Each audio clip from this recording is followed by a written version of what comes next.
मेरे जो वालिद थे, मैंने जैसे बताया बहुत पढ़े लिखे थे, तो उन्होंने बहुत गरीब भी थे, उनको कभी कोई नौकरी नहीं मिली, हार्डली उनके पास पैसे होते थे। जो भी बिजनेस उन्होंने शुरू किया, इतनी तालीम हासिल करने के बाद भी वो फेलियर ही रहा। लेकिन उन्होंने बहुत प्यार दिया, और क्योंकि उनके पास पैसे नहीं होते थे तो मेरे हर जन्मदिन पे अपनी कोई पुरानी चीज मुझको दे दिया करते थे। तो पहली पुरानी चीज जो, और बहुत बड़ा चढ़ा के उर्दू में अच्छे अच्छे अल्फाज यूज करके मुझे इंप्रेस करते थे कि बहुत अच्छा प्रेजेंट दिया है मुझको। तो वो मुझे पहली चीज उन्होंने मुझे, ये मैं हर जगह पर बोलता हूं, स्कूल के बच्चों के फंक्शन पे, येल यूनिवर्सिटी में, एडिनबरा में, क्योंकि आप लोग सब अपनी लाइफ के उस थ्रेशोल्ड पे हैं जहां से आपको कामयाबी हासिल करनी है इंशाल्लाह। सो पहली चीज जो उन्होंने मुझे दी थी, उन्होंने मुझे अपना शतरंज का सेट दिया था, टूटा फूटा सा। वो शतरंज हर रोज खेलते थे। हनुमान मंदिर के जो हेड प्रीस्ट थे, पंडित थे, उनके साथ रात को जाके मेरे वालिद जो हैं शतरंज खेलते थे। और उन्होंने मुझे कहा कि शतरंज से आप जिंदगी के बारे में बहुत कुछ चीजें सीख सकते हैं। पहली ये कि कोऑपरेशन और साथ मिलजुल कर काम कैसे करना है। दूसरी ये कि जिंदगी में आगे बढ़ने के लिए कभी कभी पीछे भी हटना पड़ता है। तीसरी ये कि जो छोटे लोग होते हैं, जो आप समझते हैं, कई लोग ऐसी बात मानते हैं, जो पॉन्स होते हैं, जो प्यादे होते हैं, उनकी सबसे ज्यादा इज्जत करना जिंदगी के अंदर। कोई भी इंसान छोटा नहीं होता, हमेशा हमेशा जिंदगी में काम आता है।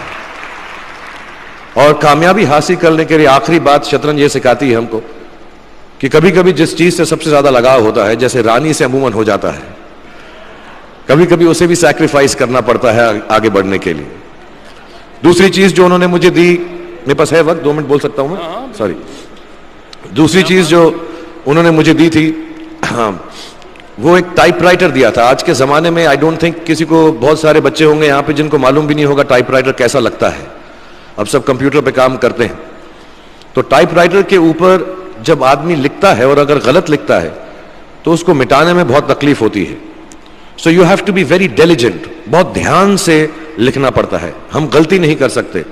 और टाइपेक्स यूज करते थे टाइप को निकालने के लिए, कभी उंगली फंस जाती थी उसकी कीज के बीच में, मगर बहुत मेहनत से, बहुत डिलिजेंस से काम करना पड़ता था। तो जब मैं उस पर टाइपिंग सीखा स्कूल में कॉमर्स करते वक्त, so the only thing I realise is that practice makes you perfect. तो जो भी काम आप जिंदगी में करें उसको डिलिजेंस से करें, ऐसा करें कि कोई गलती ना हो, अपना पूरा दिमाग लगाकर करें, सोच समझ कर करें।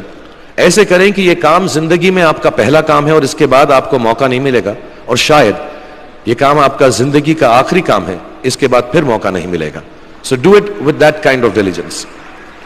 तीसरी चीज उन्होंने मुझे कैमरा दी थी, क्योंकि बहुत गरीब थे, वो कैमरा चलता नहीं था बिल्कुल भी, सिर्फ उसके व्यू फाइंडर से बड़ी अच्छी अच्छी तस्वीरें दिख जाती थी, लेकिन खिंचती बिल्कुल भी नहीं थी। और इससे मुझे उन्होंने सीख दी कि जो हमारी क्रिएटिविटी होती है, हम जो भी, कभी कभी हमारी हॉबी होती है, कभी कभी हमारा उससे प्यार होता है, लेकिन हम उसको अपनी नौकरी नहीं बना सकते, अपना काम नहीं बना सकते। बहुत कम लोग ऐसे फॉर्चुनेट होते हैं जैसे मैं हूं कि जो मेरी हॉबी थी, जिस चीज से मुझे प्यार था, कलाकारी से, एक्टिंग से, वो मेरा पेशा भी बन गया।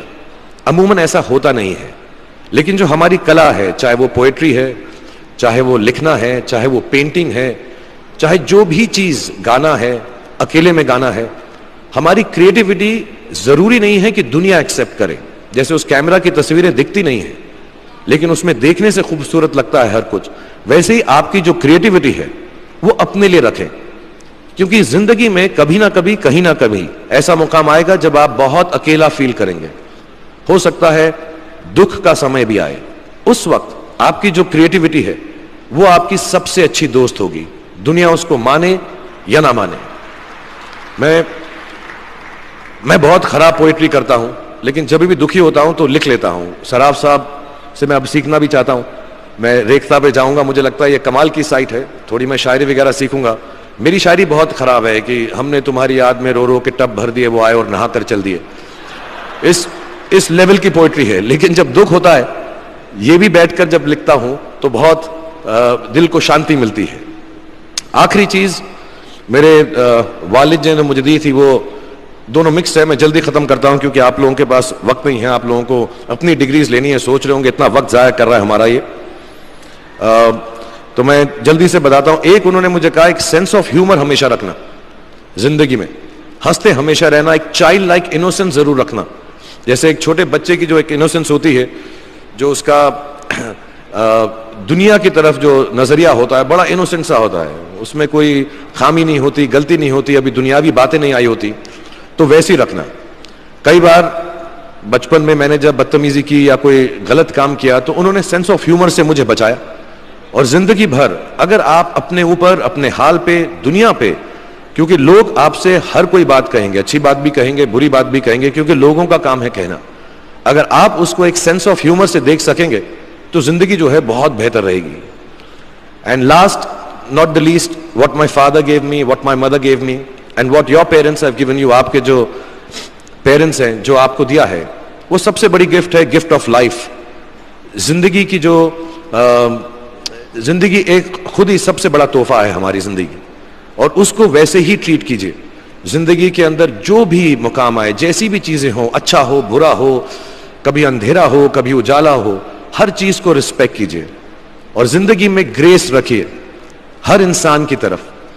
हर इंसान जो भी आपसे जो भी बात करेगा वो अपनी मुसीबत के हिसाब से करेगा, अपनी हैसियत के हिसाब से करेगा, कभी गलत बात भी बोलेगा, ऊंची बात भी बोलेगा। जब आप काम करेंगे, जब आप बड़ी बड़ी कंपनीज के अंदर नौकरी हासिल करेंगे, आपका हमेशा झगड़ा रहेगा, जो मेरा जूनियर है वो ऐसी बात करता है, मेरा सीनियर जो है ऐसी बात करता है।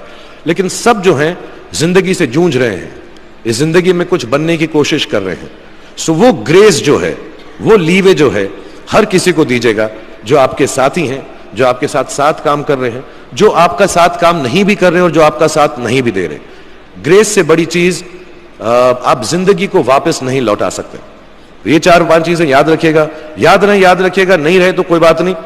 आप लोग बहुत कुछ अभी इस जगह पर इल्म हासिल कर चुके हैं और मुझे उम्मीद है और मुझे यकीन है कि आप जो भी करेंगे जिंदगी में बहुत कामयाब होंगे। और फिर से मैं मौलाना आजाद नेशनल उर्दू यूनिवर्सिटी का शुक्रिया अदा करना चाहूंगा कि मुझे यहां पर बुलाया, आपसे मुखातिब होने का मौका दिया। थैंक यू वेरी मच, बहुत बहुत शुक्रिया।